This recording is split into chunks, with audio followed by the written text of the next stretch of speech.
They labeled her baggage and kept her grounded. While pilots mocked her, she silently maintained the aircraft she would never fly. Until today. 3 hostile fighters appear from nowhere, threatening the entire fleet. As commanders scramble for solutions, she slips away unnoticed. The experimental jet no one expected her to fly roars to life under her command. Alone against impossible odds, she launches into the sky. The same people who dismissed her will soon watch in stunned silence as she proves exactly who she is. Which city of the world are you watching from today? If stories of unrecognized excellence resonate with you, please consider subscribing to our channel. The flight deck of the USS Intrepid vibrated with organized chaos, a symphony of jet engines, shouted commands, and the distinctive smell of jet fuel that never quite washed out of one's clothes. Lieutenant Renly Abernathy moved through this chaos with practiced efficiency, her movements economical and precise as she inspected the FA-18 Super Hornets lined up for the morning patrol. She ran her fingers along the edge of a weapons bay door, feeling for imperfections invisible to the eye. Finding a minuscule irregularity, she made a notation on her tablet and signaled to a nearby technician. "Portside weapons bay, third latch has a 2mm misalignment," she said without looking up.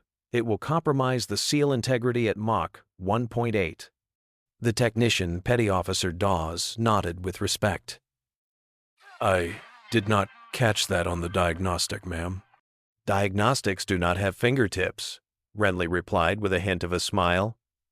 It vanished quickly as the sound of approaching laughter cut through the mechanical din. Lieutenant Commander Braddock strode across the deck with his wingmen already suited up for the morning patrol. His eyes landed on Renly and narrowed with amusement. "If it is not our favorite baggage handler," he called out. "Making sure our equipment is up to your exacting standards?" Renly straightened, her face a careful mask of professional courtesy. "Yes, sir. The port weapons bay latch requires adjustment before launch." Braddock rolled his eyes. "It is a routine patrol, Lieutenant, not a combat mission. The bird will fly fine." He turned to his wingmen. "She treats these machines like they are her children." "All due respect, sir," Renly said, her voice level, "but a 2mm misalignment could—" "Could what, Lieutenant?" Braddock cut her off. "Tell me, how many combat missions have you flown that give you the authority to delay my patrol?" The deck fell silent around them. Renly's eyes flickered to the Super Hornet, then back to Braddock. "None aboard the Intrepid, sir." "That is right," Braddock smiled. "None. So handle the baggage, Lieutenant. Leave the flying to us." As they walked away laughing, Dawes shook his head. "That is not right, ma'am. You should not have to take that." "Fix the latch, Dawes," Renly said quietly. "The aircraft does not care about rank or ego.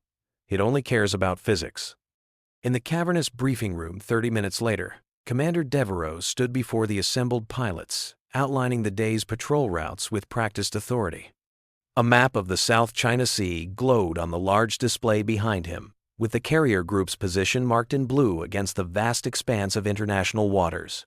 "We have had increased activity from our friends to the north," Devereaux said, indicating a series of red markers. "Nothing provocative yet, but I want everyone maintaining full situational awareness." Renly stood at the back of the room, tablet in hand, silently noting the patrol routes and comparing them to weather patterns she had analyzed earlier. Something about the northeastern quadrant troubled her, a convergence of winds and cloud patterns that could impact visibility and radar efficiency. "Sir," she spoke up during a brief pause, "the northeastern patrol route might benefit from a slight adjustment. There is a weather system moving in that could—" "Lieutenant Abernathy," Devereaux interrupted, his tone making it clear he considered the interruption unwelcome. "We appreciate your attention to logistics, but the flight paths have been calculated by naval intelligence." "Yes, sir, but the latest meteorological data suggests—" "Thank you, Lieutenant." Devereaux cut her off with finality. "As I was saying, maintain standard communication protocols." Renly fell silent, her face betraying nothing as quiet snickers rippled through some of the junior pilots. She made her own notation on the tablet instead.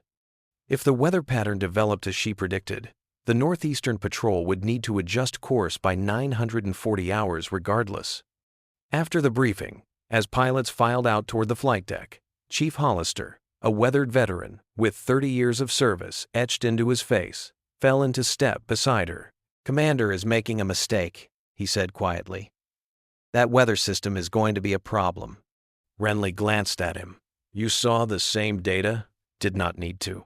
I saw you notice it." Hollister gave her a knowing look. "Been watching you 3 months now. You do not speak unless it matters." They paused at a viewport, watching as the first patrol aircraft were guided into launch position. The morning sun glinted off their fuselages, turning them into creatures of light and shadow against the vast ocean beyond. "They do not know what you did at Langley, do they?" Hollister asked suddenly. Renly's shoulders stiffened almost imperceptibly. "That is classified information, Chief," she responded without looking at him. "And it should stay that way." Hollister nodded slowly, then reached into his pocket and handed her a small, specialized toolkit, the kind used for precision adjustments on the most sensitive aircraft systems. "The starboard stabilizer on the Phantom is off by 3 microns, he said. "Nobody else noticed?" "I did," she replied, already selecting the precise tool needed for such an adjustment. Her eyes softened slightly. "Thank you, Chief."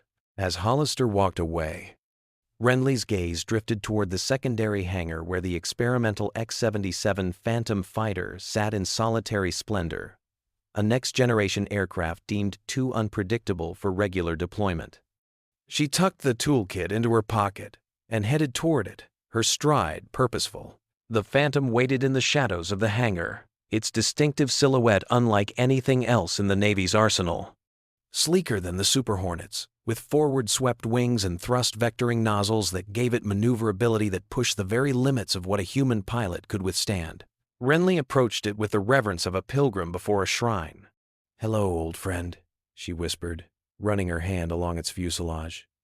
"Let us get you fixed up." 3 days passed, with the usual rhythm of carrier operations patrols, launching and returning, maintenance cycles, briefings, and the constant vigilance that defined life aboard a floating city of war. True to Renly's prediction, the Northeastern Patrol had encountered the weather system exactly when and where she had calculated, forcing them to adjust course and burning additional fuel. Devereaux had said nothing about it afterward, but Renly had not expected him to. In her experience, being right rarely won you any friends among those who had been wrong. In the mess hall during the evening meal rotation, Renly sat alone, reviewing flight patterns on her tablet while mechanically consuming her dinner. The quiet hum of dozens of conversations surrounded her, punctuated occasionally by laughter, a sound in which she rarely participated. "Mind if I join you, Lieutenant?" Renly looked up to find Chief Hollister standing with his tray. She nodded to the empty seat across from her. "You have become quite the topic of conversation among my mechanics," Hollister said as he sat down. "They cannot figure out how you spot problems before the diagnostics do." "I listen to the aircraft," she said simply, then added at his raised eyebrow, "and I read the maintenance logs, all of them, going back 2 years. Hollister's eyebrows rose further. "That is thousands of entries." 5,347, she confirmed. "You can predict future failure points by analyzing patterns in past maintenance." From across the mess hall, Braddock's voice carried clearly. "Look at baggage over there, probably planning her next cargo run." Laughter followed. Hollister's weathered face darkened. "That man needs a lesson in respect." "Respect is earned, Chief. 4 languages, top of your class at Annapolis, and they have got you checking cargo manifests." Hollister shook his head. "After what happened at Langley—" "Chief," Renly cut him off, her voice quiet but firm. "That is not a topic for the mess hall." Hollister studied her face for a moment, then nodded. "Your call, Lieutenant.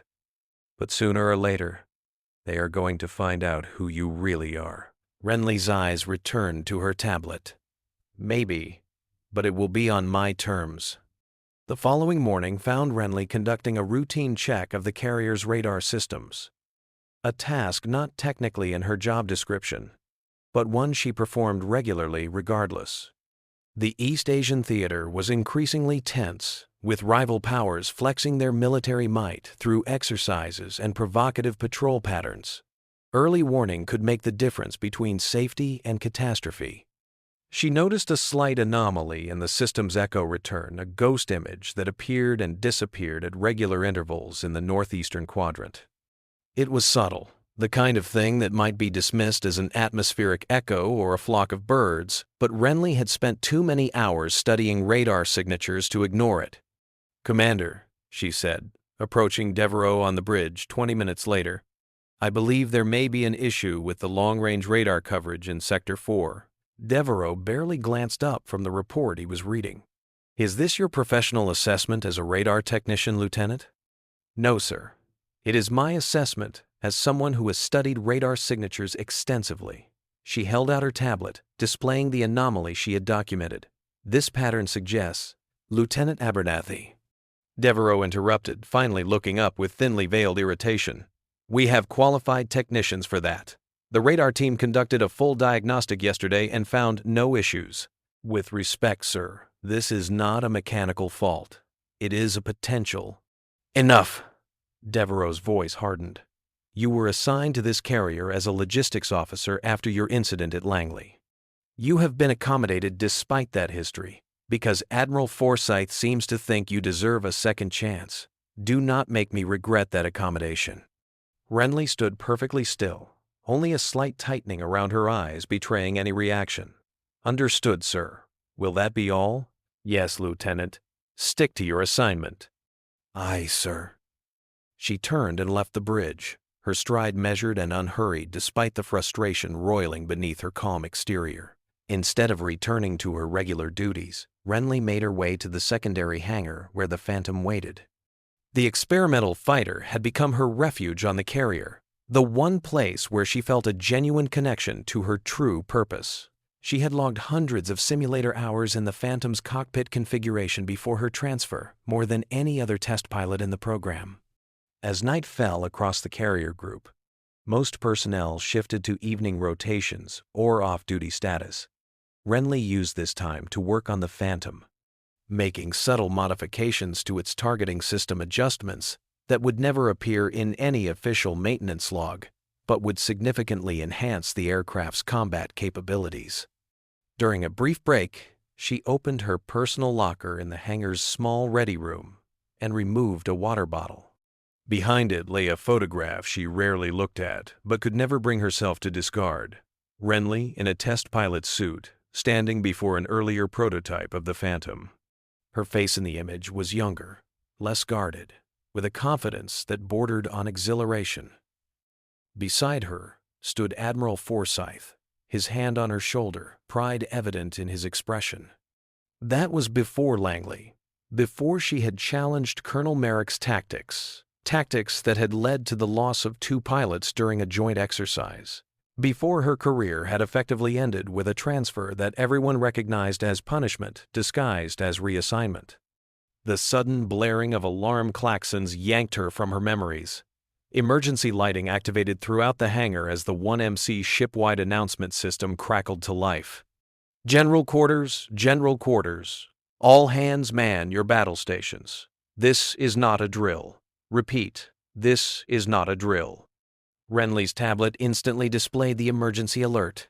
Radar had detected 3 unidentified aircraft approaching the carrier group at high speed from the northeast, exactly where she had noticed the anomaly. Somehow, they had penetrated the outer defensive perimeter without triggering early warnings. She sprinted toward the bridge, her mind already calculating distances, speeds, and response times. By her estimation, they had less than 15 minutes before the unknown aircraft would be within weapons range of the carrier. The bridge of the USS Intrepid had transformed from an ordered command center into a hive of controlled urgency. Officers moved with purpose between stations, their voices clipped and precise as they relayed information and orders. Commander Devereaux stood at the central tactical display, his face illuminated by the blue glow of the screen showing 3 red triangles moving with alarming speed toward the carrier group. "Identification?" he demanded. Negative, sir, responded the tactical officer. They are running dark. No transponders. No response to hails. Where is our patrol group? Alpha Patrol is returning from the southeastern quadrant. ETA 22 minutes. Beta Patrol is on deck, but aircraft are in maintenance cycle, not combat ready. Renly stepped onto the bridge, immediately assessing the tactical display. The approaching aircraft were flying a pattern she recognized, a three-point offensive formation designed to split defensive responses. It was a professional military tactic, not the approach of curious civilian aircraft or a random encounter. Sir, she said, approaching Devereaux, those are almost certainly J-31 stealth fighters based on their approach vector and speed profile. Devereaux's head snapped toward her. And you know this how, Lieutenant? The pattern matches known PLA naval aviation tactics for carrier interdiction, she replied evenly. I wrote a paper on it at the War College. Before Devereaux could respond, the communications officer called out, Sir, I have Admiral Yamashiro from the Japanese Maritime Self-Defense Force vessel Kaga. They are tracking the same bogies. Put him through, Devereaux ordered, then turned to his XO. Get me emergency support from Yokosuka Naval Base. I want a reaction force in the air ASAP. Renly studied the tactical display, calculating intercept possibilities. Sir, she said with quiet urgency, by the time support arrives from Yokosuka, those aircraft will have had 15 minutes within weapons range of the carrier. Devereaux ignored her, speaking into the comlink with Admiral Yamashiro. Renly turned to the tactical officer instead. Lieutenant Reed, what is the status of the Ready 5 aircraft? Reed checked his console. 2 are fueled but undergoing weapons system diagnostics. The others are in maintenance cycle. They could be ready in 40 minutes, minimum. Renly made her decision. Sir, she addressed Devereaux directly as he finished his call. I can intercept them. Devereaux turned to her with barely contained impatience. This is not the time, Lieutenant. Commander, I can have the X-77 Phantom in the air in 4 minutes. It is fully operational and combat capable. The Phantom is an untested prototype that has not been cleared for combat operations, Devereaux snapped. And you are a logistics officer, not a combat pilot. Sir, Renly began, but was cut off by the communications officer. Commander, Yokosuka reports friendly support is 47 minutes out. Hostile aircraft will reach firing range in 12 minutes. Devereaux's face tightened. Ready the ship's defensive systems. Prepare for potential hostile action. He turned to his XO. Get me Admiral Forsyth. As the bridge erupted into activity, Renly backed away, her decision already made. She caught the eye of Chief Hollister, who had just arrived on the bridge. No words passed between them, but understanding did. With a barely perceptible nod, she turned and left the bridge at a measured pace. Once through the door, she broke into a sprint. The secondary hangar was deserted, emergency protocols having called all personnel to battle stations elsewhere on the ship. Renly reached the secure locker where her flight equipment was stored. The equipment she had no official reason to maintain, but had kept ready nonetheless. The combination lock yielded to her practiced fingers, revealing a custom flight suit and helmet. As she quickly changed, muscle memory from hundreds of flights took over. Each strap, each seal, each connection was secured with precision, born of experience. The helmet specially modified for the Phantom's unique heads-up display system felt like reuniting with an old friend as she tucked it under her arm. I had a feeling I might find you here. Renly turned to see Chief Hollister approaching, a data tablet in his hand. You should be at your station, Chief, she said, continuing her preparations. My station is wherever these birds need me, he replied, nodding toward the Phantom. And right now, this one needs me to help get it in the air. He held out the tablet. Pre-flight checklist. I have already initiated the power-up sequence. Renly took the tablet, scanning it quickly. Thank you. Hollister helped her into the cockpit, efficient and professional. The Phantom has never been cleared for combat, he said as he connected her oxygen and communication systems. I cleared it, she replied, securing her helmet. 3 months of night shifts. Her hands moved over the controls with familiar ease, bringing systems online that seemed to respond to her touch like a living thing. Those fighters out there, they are the real deal, are not they? Hollister asked. J-31 stealth fighters, Renly confirmed. 5th-generation air superiority with anti-ship capabilities, $35 million each. She met his eyes. And I am going to knock all 3 out of the sky. Hollister smiled for the first time since she had known him. I believe you will, Lieutenant. He stepped back from the aircraft. Give them hell. The canopy lowered and sealed with a pneumatic hiss. Renly was now alone in her element, surrounded by the advanced systems she knew better than anyone else alive. Her breathing steadied as she completed the final pre-flight checks, each switch and control extension of her own body. On the bridge, alarms sounded as the Phantom's engines powered up without authorization. Security camera feeds showed the aircraft moving toward the launch position. Who the hell is taking that aircraft? Devereaux demanded, his face flushed with anger. Hollister's voice came over the comm. Lieutenant Renly Abernathy, sir. Former test pilot for the Phantom program. Override the launch sequence immediately, Devereaux ordered. Cannot do that, sir, Hollister replied calmly. Lieutenant Abernathy has isolated the launch controls. She is going out there. Damn it, she is going to get herself killed and destroy a $30 million prototype in the process. Devereaux turned to his XO. Get me her file, her real file. As the XO accessed classified personnel records, Renly's voice came over the tactical channel. Intrepid, this is Phantom. I am launching to intercept unknown bogies. Will maintain open tactical channel. Before anyone could respond, the Phantom rocketed down the carrier's runway and leapt into the darkening sky, afterburners blazing like artificial stars. On the bridge, the XO's eyes widened as he read Renly's classified file. Sir, Lieutenant Abernathy was the lead test pilot for the X-77 program. Distinguished graduate of Top Gun. Highest kill count in simulation history. He paused, looking up at Devereaux. She was grounded and transferred to logistics after challenging Colonel Merrick's tactics during the Langley incident tactics that led to the loss of 2 pilots. The Langley incident? Devereaux repeated, the color draining from his face. She was the whistleblower? Yes, sir. Admiral Forsyth protected her from a dishonorable discharge, but Colonel Merrick made sure she was removed from flight status. Devereaux turned to the tactical display, where a new blue triangle, the Phantom, was now racing to intercept the 3 red hostiles. Put her comms on speaker. I want to hear everything. Renly felt the familiar surge of G-forces as the Phantom climbed steeply into the evening sky. The heads-up display came alive, with tactical information range, weapon status, threat assessment. She leveled off at 30 feet and pushed the aircraft to supersonic speed, feeling the airframe shudder briefly before settling into the smooth flow of transonic flight. Intrepid Phantom, she transmitted. I have visual on bogies, confirming 3 J-31 stealth fighters on attack approach, am moving to intercept.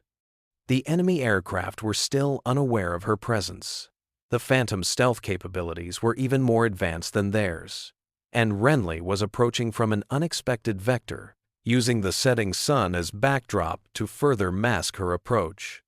She switched to the Phantom's advanced targeting system, a system she had personally fine-tuned during her late-night sessions. The lead J-31 appeared in her sights, its heat signature clear against the cooler air.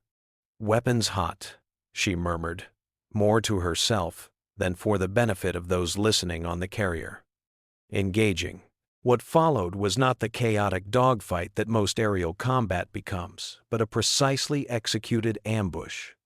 Renly had studied the J-31's capabilities extensively and knew exactly how to exploit its weaknesses. She targeted the lead aircraft first, launching a missile at the optimal moment when its pilot had committed to a turn that restricted evasive options. The missile struck true, transforming the $35 million aircraft into a fireball against the darkening sky. The remaining 2 J-31s broke formation immediately, realizing they were under attack. They executed textbook evasive maneuvers, but Renly had anticipated this. Instead of pursuing either aircraft directly, she used the Phantom's superior thrust-to-weight ratio to climb vertically, reaching an altitude where the J-31s would be forced to sacrifice speed for oxygen if they followed. As expected, they split instead, one breaking east, the other west, attempting to flank her and catch her in a pincer movement when she descended. "Amateur hour," Renly muttered, cutting her engines briefly to drop like a stone between their planned intercept points. The sudden maneuver, one that few pilots would attempt due to the risk of an unrecoverable spin, caught both enemy pilots off guard. As she fell, she acquired lock on the eastern J-31 and fired her second missile. The pilot attempted to deploy countermeasures, but the missile was already too close. A second explosion lit up the sky. The third J-31 pilot, now realizing he was outmatched, abandoned the attack run on the carrier and turned to flee. Renly had anticipated this as well. Instead of pursuing directly, she cut across his escape route, using the clouds and fading light to mask her approach until she was perfectly positioned. "Intrepid, Phantom," she transmitted calmly. "I have solution for Target 3. On the bridge of the Intrepid, officers and crew stood in stunned silence as they watched the tactical display. What should have been a desperate, chaotic defense against superior numbers had turned into a textbook demonstration of aerial dominance. "Is she really going to?" the XO began, but was interrupted by Renly's next transmission. Fox 3. Her final missile streaked across the sky, tracking the fleeing J-31 with unerring precision. The enemy pilot executed a desperate series of evasive maneuvers, dropping flares and chaff, but Renly had anticipated each move. The missile adjusted its course accordingly and found its mark. 3 explosions where 3 $35 million fighter jets had been. Not a scratch on the carrier or its support vessels. Not a single friendly casualty. "Intrepid, Phantom," Renly's voice came through, still remarkably calm. "Threats neutralized." The tactical officer turned to Devereaux, his face a mixture of awe and disbelief. "Sir, she just executed the most perfect intercept I have ever seen. 3 kills in under 4 minutes. Devereaux said nothing, his eyes fixed on the tactical display where the blue triangle of the Phantom had turned and was now heading back toward the carrier. His expression was unreadable, but the rigid set of his shoulders had softened. "Status of the Phantom?" he finally asked. "Minor damage to the starboard wing from debris, but she is maintaining optimal flight parameters," the tactical officer reported. "Lieutenant Abernathy appears to have the situation well in hand." "Of course she does," Chief Hollister muttered from his position near the communication station. "She designed half the systems on that bird." Devereaux shot him a sharp look. "You knew about her background?" "I served with her father," Hollister replied unapologetically. "Captain James Abernathy, one of the finest pilots the Navy ever produced. His daughter inherited every bit of his talent, and then some." The XO approached with a tablet displaying more details from Renly's file. "Sir, there is more about the Langley incident."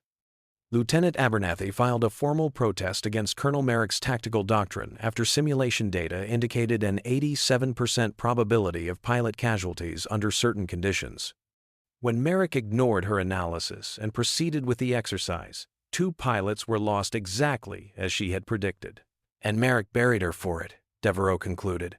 "The pieces falling into place, transferred her to logistics where she would never get near a cockpit again." "Admiral Forsyth arranged her assignment here," the XO added. "His note indicates he was hoping you would recognize her potential beyond her official duties." Devereaux's jaw tightened. "And instead I treated her exactly as Merrick intended." He straightened his uniform with a sharp tug. "Prepare the flight deck for emergency recovery. Medical team on standby. Full technical crew to assess the Phantom upon landing." "Yes, sir," the XO replied, already relaying the orders. "And XO," Devereaux added, "clear my schedule for 800 tomorrow. Lieutenant Abernathy and I have some matters to discuss." As the Phantom approached the carrier, the setting sun silhouetted its distinctive profile against the darkening sky. Despite the damage to its wing, the aircraft moved with the same precision and grace that its pilot had demonstrated in combat. There was no excess movement, no wasted energy. Just the clean, efficient line of a perfect approach. The landing signals officer guided Renly in, though she hardly needed the assistance. The Phantom touched down exactly where it needed to, a arrestor hook catching the cable with textbook precision. The aircraft came to a controlled stop, steam rising from its braking system as it settled onto the deck. For several long moments, the canopy remained closed as systems were powered down in sequence. Then, with a hydraulic hiss, it raised to reveal Lieutenant Renly Abernathy. She disconnected her oxygen and communications systems with practiced efficiency, removed her helmet, and climbed down from the cockpit with a measured grace that belied the extraordinary feat she had just accomplished. The flight deck had fallen into an eerie silence. Personnel stood frozen at their stations, all eyes on the woman who had just single-handedly eliminated a threat that could have cost dozens, if not hundreds, of lives. Renly's face showed no triumph, no exhilaration, only the cool professionalism of someone who had simply done their job. Chief Hollister approached first, performing a quick visual assessment of the aircraft's damage before turning his attention to the pilot. "Any issues during the engagement I should know about?" he asked, his tone casual, as if they were discussing a routine training flight. "Slight lag in the port thrust vectoring during high-G maneuvers," Renly replied, matching his professional demeanor. "Nothing that affected performance significantly." Hollister nodded. "I will have it checked. Welcome back, Lieutenant." A murmur rippled through the assembled deck crew as Commander Devereaux emerged from the island structure. His approach was deliberate, his face composed as he walked directly toward Renly. The crew parted before him, creating a path between the commander and the pilot who had defied his orders and saved his ship. They met in the center of the deck, neither speaking for a long moment. Around them, dozens of sailors and officers watched, barely breathing, as history unfolded before them. Devereaux studied the woman before him, the woman whose capabilities he had dismissed, whose warnings he had ignored, and who had just proven herself in the most decisive way possible. His eyes held a new respect, perhaps even a hint of contrition. Then, with deliberate precision, he raised his right hand in a crisp military salute. "Lieutenant Abernathy," he said, his voice carrying across the suddenly silent deck. "The United States Navy owes you a debt of gratitude." Renly returned the salute with equal precision. "Just doing my job, Commander." "No, Lieutenant," Devereaux replied, dropping his hand. "You were doing the job we prevented you from doing." He paused, seemingly struggling with what to say next. "Report to the bridge at 800 tomorrow. We will be discussing your new role as Squadron Tactical Advisor." The deck erupted in cheers and applause, the tension of the past hour releasing in a wave of collective relief and admiration. As Devereaux turned to leave, Lieutenant Commander Braddock approached awkwardly, his usual cockiness notably absent. "Lieutenant," he said, genuine awe in his voice. "That was the most incredible flying I have ever seen." Renly regarded him steadily, then reached into her flight suit and removed her small toolkit. She handed it to him without ceremony. "The port stabilizer is damaged," she said simply. "You might want to get that fixed." Braddock took the toolkit, understanding the subtle message in the gesture. "Yes, ma'am," he replied, the honorific used with genuine respect for the first time. As the excitement continued around her, Renly felt a presence at her side. Chief Hollister stood there, a rare smile softening his weathered features. "Not bad for a logistics officer," he said quietly. "The aircraft did the work," she replied. "I just pointed it in the right direction." Hollister chuckled. "You know, in all my years of service, I have never seen anything like what you just did up there." He glanced at the Phantom, its battle-damaged wing now being examined by maintenance crews. "They are calling it the baggage run already." For the first time that day, perhaps for the first time since her arrival on the Intrepid, Renly smiled, a genuine smile that reached her eyes. "Could be worse, call signs," she said. The sun had fully set now, casting the flight deck in the artificial glow of the carrier's lights. As the adrenaline of the encounter began to fade, Renly felt the weight of the day settling onto her shoulders. She had proven herself, yes, but at what cost? There would be inquiries, reports, possibly even reprimands for taking the Phantom without authorization. But as she looked at the faces around her, faces that now regarded her with respect rather than dismissal, she knew she would make the same choice again, without hesitation. Some risks were worth taking, some rules worth breaking.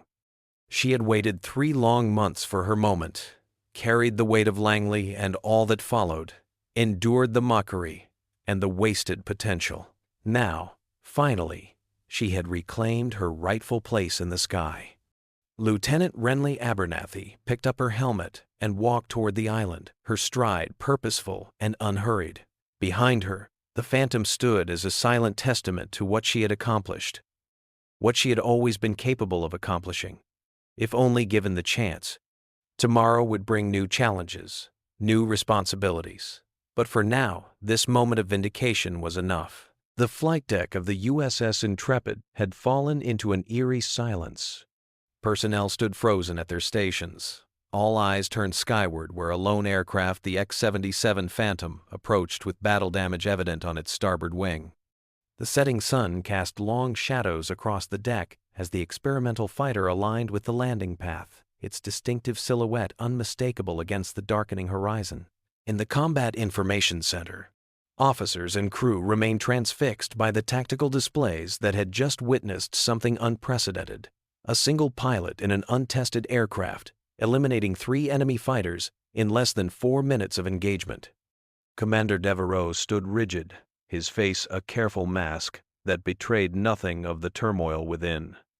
Beside him, his XO still held the classified file that had revealed Lieutenant Renly Abernathy's true background, the decorated test pilot who had been silenced and sidelined after challenging a superior officer's flawed tactics.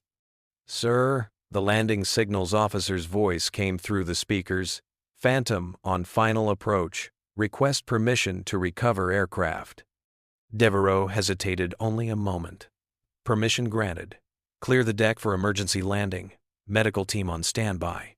On the flight deck, Chief Hollister supervised the recovery team, his weathered face set with grim determination. "Look alive, people," he barked at the younger deck crew. "That bird is coming in hot and damaged. I want every safety protocol followed to the letter." The Phantom approached with textbook precision despite the visible damage to its wing.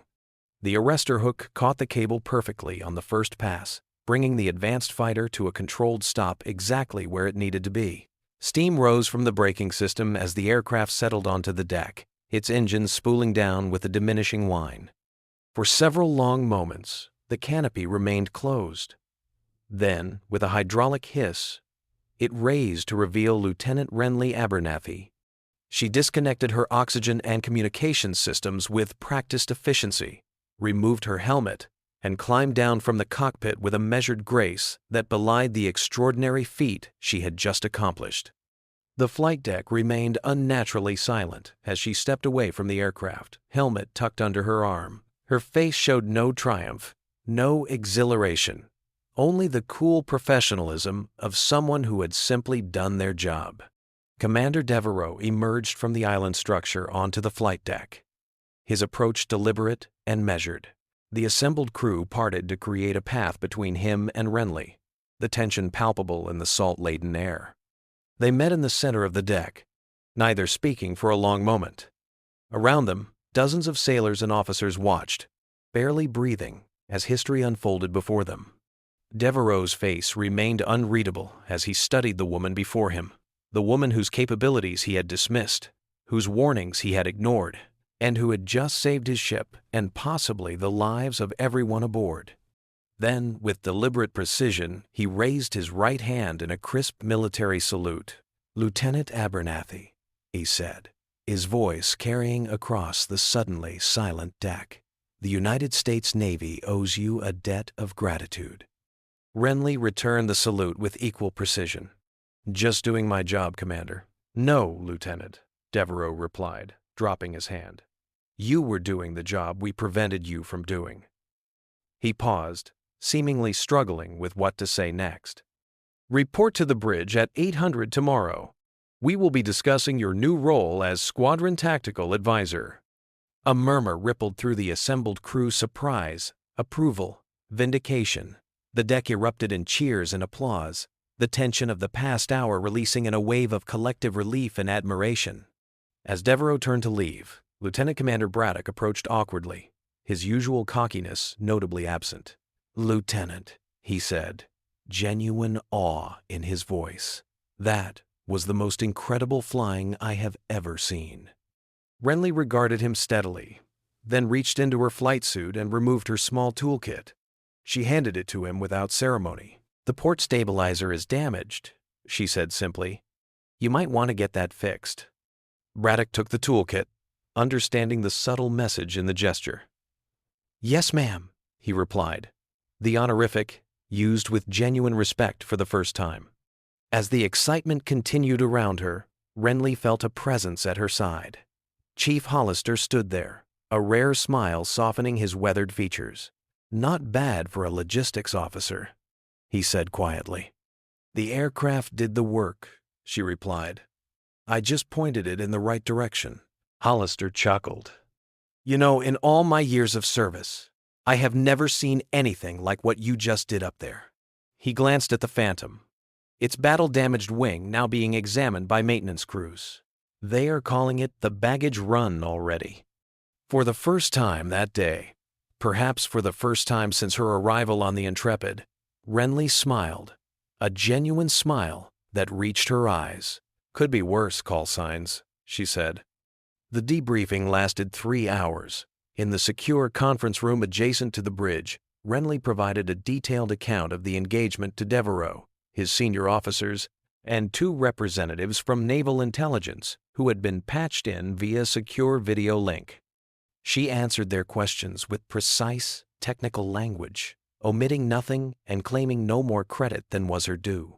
The Phantom stealth capabilities were the decisive factor, she explained, indicating the aircraft's approach vector on the tactical display. The J-31s were running without active scanning to maintain their own stealth profile. By approaching from the direction of the setting sun, I effectively blinded any potential visual acquisition until I was already in firing position.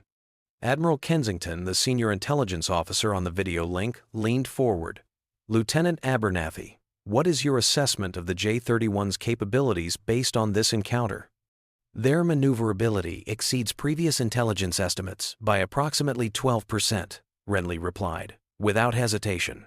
"However, their pilot training appears to rely heavily on standardized response patterns. Once I disrupted their formation, they defaulted to textbook defensive maneuvers rather than adapting to the specific tactical situation." The debriefing continued with Renly providing insights that went far beyond what might be expected from a logistics officer. By the time they finished, the sun had long since set, and the carrier had resumed its normal operational rhythm, albeit with an undercurrent of excitement still rippling through the crew. As the meeting concluded, Devereaux asked Renly to remain behind. When they were alone, he gestured for her to sit. "I owe you an apology, Lieutenant," he said, his tone more personal than it had been during the debriefing. "I made assumptions based on your file rather than observing your capabilities directly." "You were working with the information you had, sir," Renly replied diplomatically. "The information I chose to accept," Devereaux corrected. "There were indications of your expertise that I deliberately ignored because they did not fit my preconceptions." He met her eyes directly. "That was a failure of leadership on my part." Renly said nothing, recognizing that this moment of accountability was difficult for the commander and required no response from her. "I spoke with Admiral Forsyth while you were being debriefed," Devereaux continued. "He has approved your immediate reinstatement to full flight status, with a promotion to lieutenant commander, effective tomorrow." Now Renly's composure slipped slightly, her eyes widening in surprise. "Sir?" "You saved this carrier and potentially hundreds of lives today, Lieutenant. But more importantly, you demonstrated the kind of judgment and skill that the Navy cannot afford to waste." Devereaux slid a folder across the table. "Your new orders. You will serve as the tactical advisor for Strike Fighter Squadron 41, with primary responsibility for integrating the Phantom into our combat operations. Renly opened the folder, scanning the official orders with a face that betrayed little of the emotion churning beneath the surface.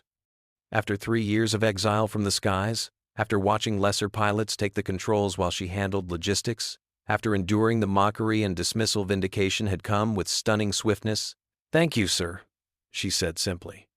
"Do not thank me," Devereaux replied. "This is not a favor. It is a correction of an injustice that should never have happened." He stood, signaling the end of their conversation. 800 tomorrow, Lieutenant. We have a lot of work to do." "Yes, sir." As Renly left the conference room, the weight that had pressed on her shoulders since Langley seemed to lift slightly.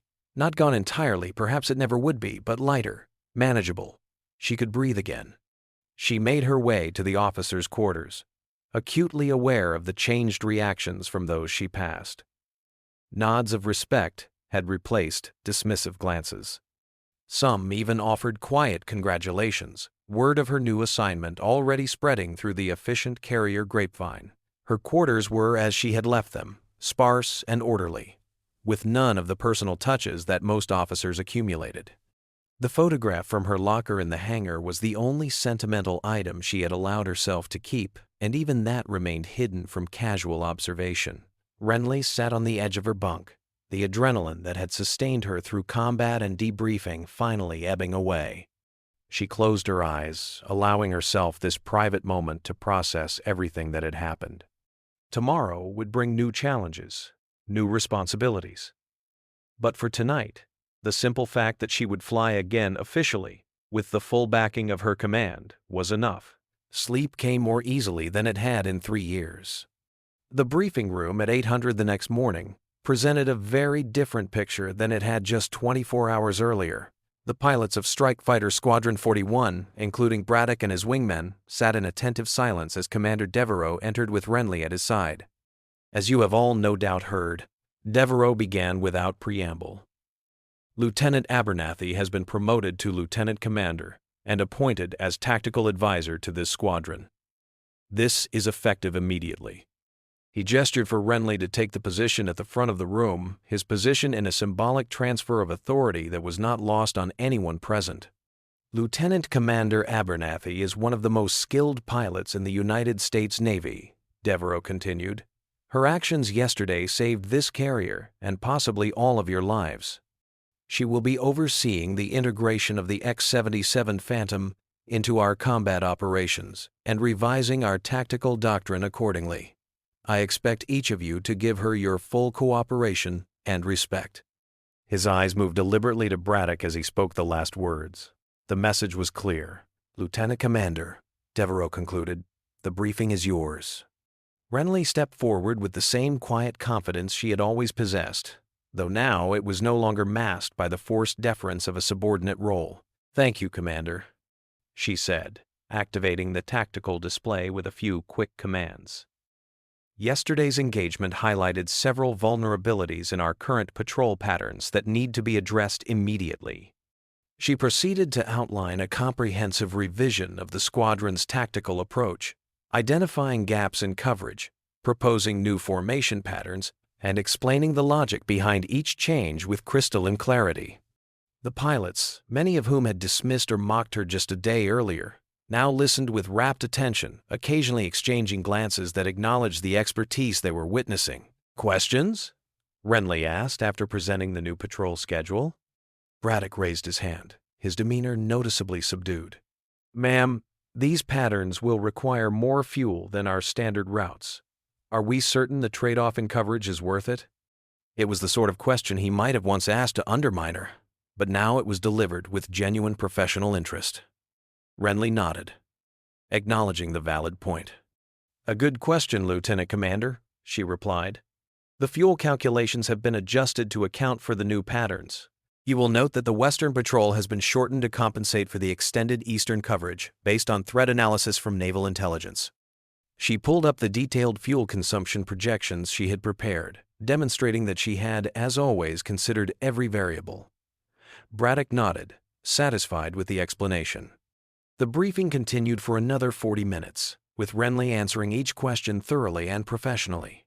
By the time she concluded, the shift in the room's dynamics was palpable. What had been skepticism or outright dismissal had transformed into respect and even a degree of admiration. Flight assignments are on your tablets. Renly finished. Lieutenant Commander Braddock will lead Alpha Patrol.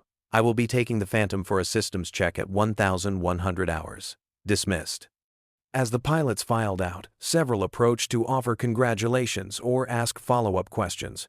Braddock was the last to leave, pausing at the door. "Commander Abernathy," he said, using her new rank with deliberate formality, "I owe you an apology for my previous behavior.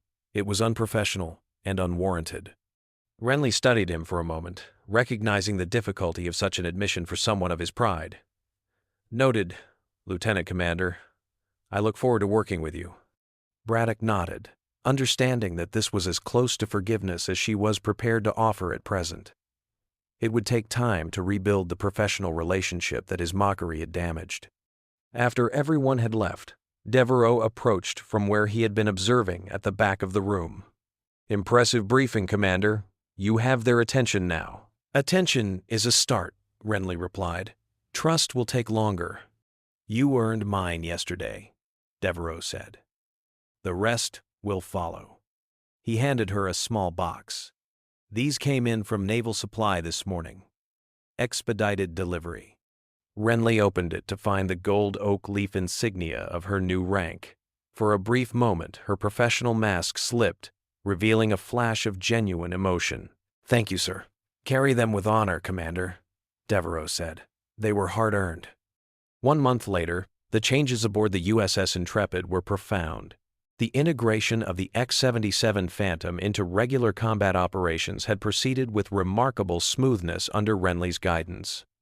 The patrol patterns she had implemented had increased defensive coverage while actually reducing overall fuel consumption, a feat that had earned commendation from Fleet Command. More significant were the changes in how she was perceived. The mockery had ceased entirely, replaced by a respect that bordered on deference from some of the junior pilots.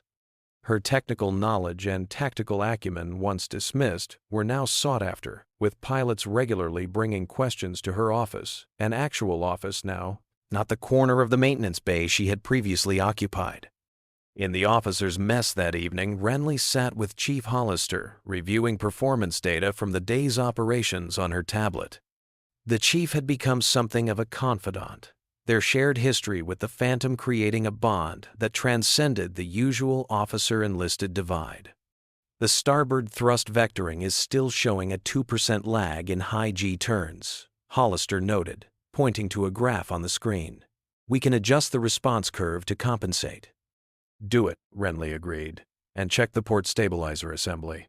I felt a slight vibration at Mach 1.3 today." "Already on it," Hollister replied with a smile.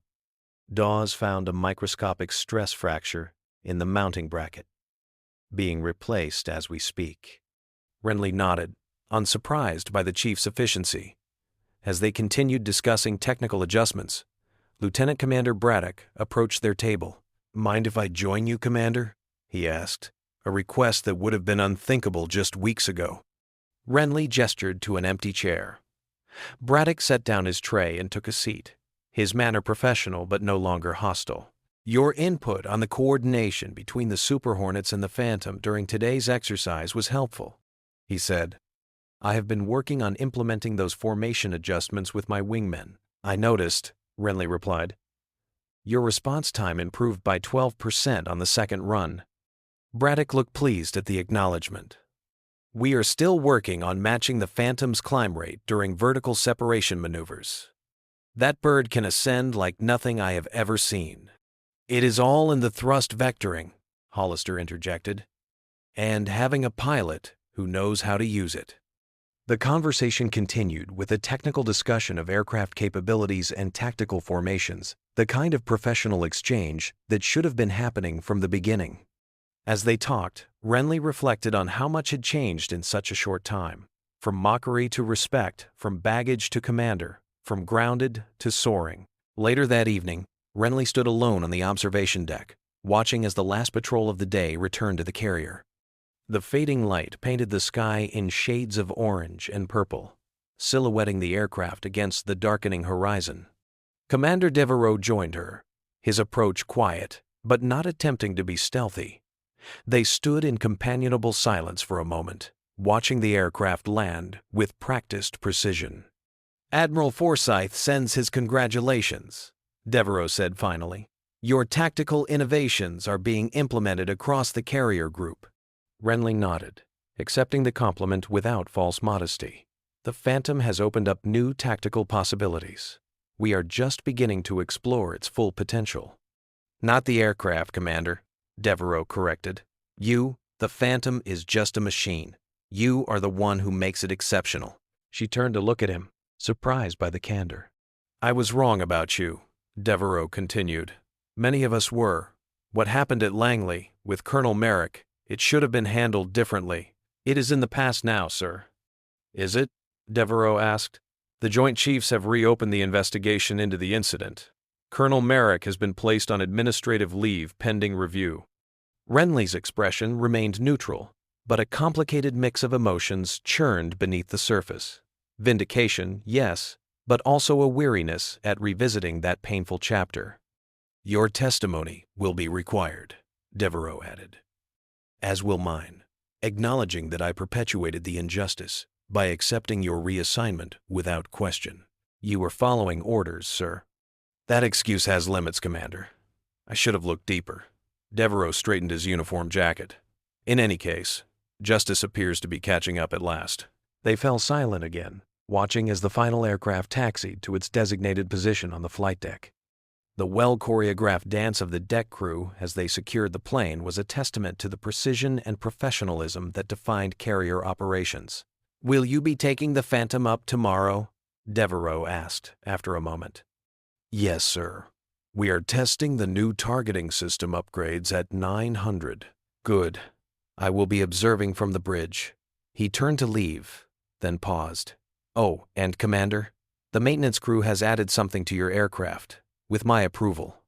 Renly raised an eyebrow in question. "You will see in the morning," Devereaux said with the faintest hint of a smile.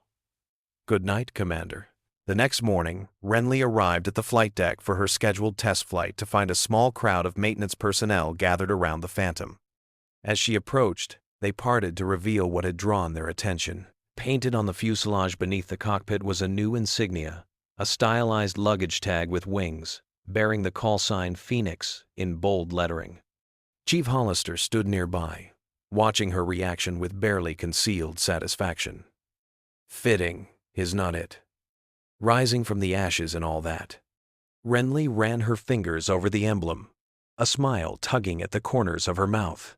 From baggage to Phoenix, it was an apt metaphor for her journey. "Your idea, Chief?" she asked. "The whole maintenance crew voted on it," Hollister replied. "Unanimous decision." As she prepared to climb into the cockpit, Renly looked around at the assembled crew people who had once barely acknowledged her presence and now regarded her with undisguised respect.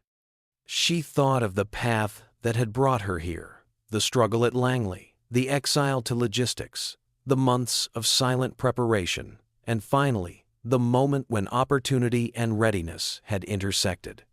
Lieutenant Commander Renly Phoenix Abernathy secured her helmet and ascended into the cockpit of the aircraft that had helped her reclaim her rightful place in the sky. Below, the deck crew moved with practiced efficiency, preparing for launch. Above, the vast expanse of blue waited. Where once there had been constraints, now there was only possibility. Where once there had been mockery, now there was respect. Where once she had been grounded, now she soared. The canopy lowered, sealing her into the cockpit that felt more like home than any place she had known. Systems came online at her touch, the advanced fighter responding to her commands like an extension of her own body. "Tower Phoenix," she transmitted. "Request permission for takeoff." "Phoenix, Tower," came the immediate response. "You are cleared for takeoff. Skies are clear. Godspeed, Commander."